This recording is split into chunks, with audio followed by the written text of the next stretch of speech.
नमस्कार। इन खबर में आपका स्वागत है। पिछले 47-48 दिनों से चल रहे किसान आंदोलन को लेकर के सुप्रीम कोर्ट ने सुबह बहुत सख्त रुख अख्तियार किया था और साफ साफ सरकार से कहा था कि आप इस कानून का अमल रोक रहे हैं या इस पे सुप्रीम कोर्ट कोई आदेश पारित करे। ये भी कहा था कि सरकार जिस तरीके से इस आंदोलन से निपट रही है, सुप्रीम कोर्ट उससे संतुष्ट नहीं है। किसानों की मौत हो रही है, इन मौत की जिम्मेदारी कौन लेगा।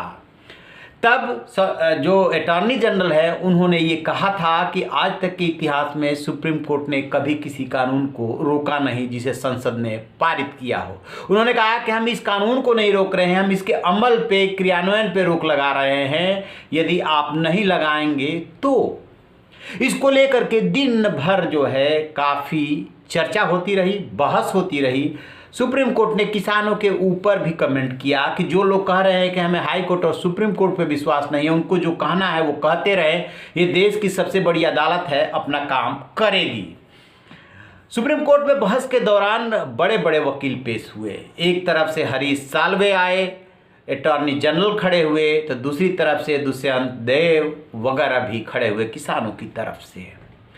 ऐसा लगा जैसे कि सरकार मान जाएगी, लेकिन शाम होते होते अब खबर आई है कि सरकार ने देर शाम एक एफिडेविट दाखिल किया है सुप्रीम कोर्ट के सामने और साफ साफ कहा है कि पूरे देश में इस तीनों कृषि कानून की बहुत ही व्यापक लेवल पर स्वीकार्यता है। किसानों ने इसे स्वीकार किया है और कुछ लोग कह रहे हैं कि इसको रिपील कीजिए, यानी कि इसको निरस्त कीजिए। तो ऐसे कैसे स्वीकार किया जा सकता है, ये दिन में भी सवाल उठा था। तो सुप्रीम कोर्ट ने इस पे ये कहा था कि जब आप कह रहे हैं कि बहुत सारे लोग इसको स्वीकार कर रहे हैं, अभी तक हमारे सामने कोई ऐसा पक्ष नहीं आया जो कह रहा हो कि ये किसानों के हित में है। लेकिन शाम तक जब एफिडेविट सरकार ने दाखिल कर दिया, उसके बाद अब सुबह यानी कि कल जो सुप्रीम कोर्ट को फैसला देना है उस पर सबकी नज़र लग गई है, क्योंकि ये उम्मीद की जा रही थी कि शायद सरकार थोड़ा सॉफ्ट जो है रुख अख्तियार करे।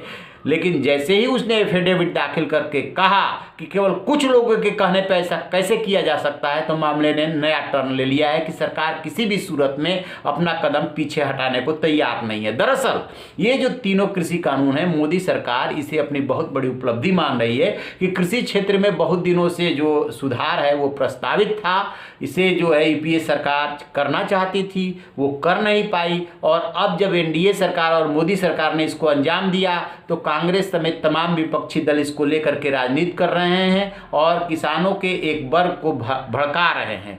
इसमें हमेशा केंद्र सरकार का ये रुख रहा है कि ये जो आंदोलन है वो कुछ किसानों का है, खास तौर से पंजाब और हरियाणा के किसानों का। इसमें देश भर के किसान शामिल नहीं है। और आपने पिछले दिनों देखा होगा कि कृषि मंत्री नरेंद्र सिंह तोमर से अलग अलग किसान यूनियंस कैसे मिल करके इसको समर्थन दे रही है। ये भी कहा गया कि ये सब सरकार करा रही है, लेकिन अब जब सरकार ने इसे सब कुछ एफिडेविट दे करके सुप्रीम कोर्ट में कहा है तो सुप्रीम कोर्ट को इस पे विचार करना पड़ेगा। क्योंकि एक बात और आ रही है कि इसमें सुप्रीम कोर्ट का बहुत बड़ा रोल नहीं है, ये किसान और सरकार के बीच का मामला है।